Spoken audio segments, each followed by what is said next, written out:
Parmi les incidents qui ont émaillé son premier meeting en tant que candidat à la présidentielle, se trouve celui provoqué par un individu qui s'est littéralement jeté au cou d'Éric Zemmour, alors que ce dernier allait monter sur scène.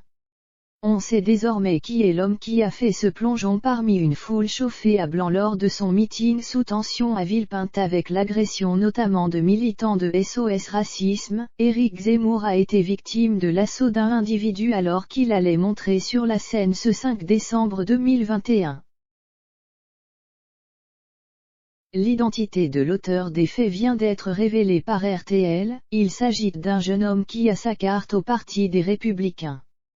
La direction de la formation politique a confirmé qu'il était bien encarté chez eux. Les images prises en hauteur permettent de bien distinguer la scène. Ce dimanche lors de sa première réunion en tant que candidat à la présidentielle, Éric Zemmour a traversé la foule pour monter sur scène, quand il a été saisi au cou par un homme. L'agresseur a été rapidement exfiltré et le meeting a pu continuer. De nombreuses spéculations ont alors été évoquées mais non, il ne s'agit pas d'un militant d'extrême gauche mais d'un membre de LR, Valentin Abdelmadjid, 27 ans. Selon la direction des Républicains contactée par Valeurs Actuelles, Valentin Abdelmadjid aurait pris sa carte il y a un mois, sans doute pour pouvoir voter lors du Congrès des Républicains. Sur son compte Twitter, ajoute RTL, il aurait d'ailleurs affirmé avoir voté en faveur d'Éric Ciotti lors du second tour, finaliste perdant face à Valérie Pécresse.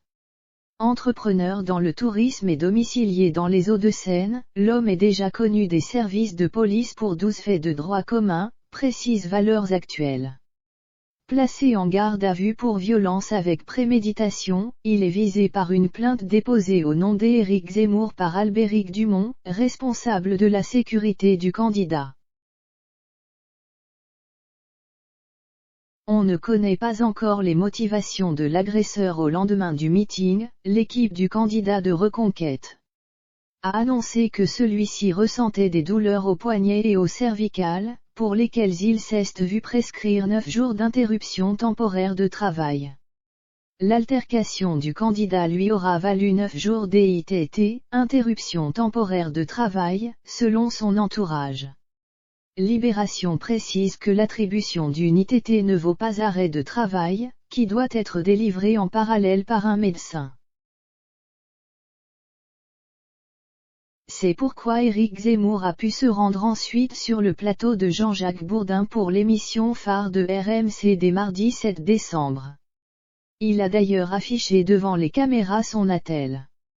Friand de polémique, l'essayiste en a créé une sur son ITT elle-même puisque seuls les actes médicaux des unités médico-judiciaires, UMJ, font foi.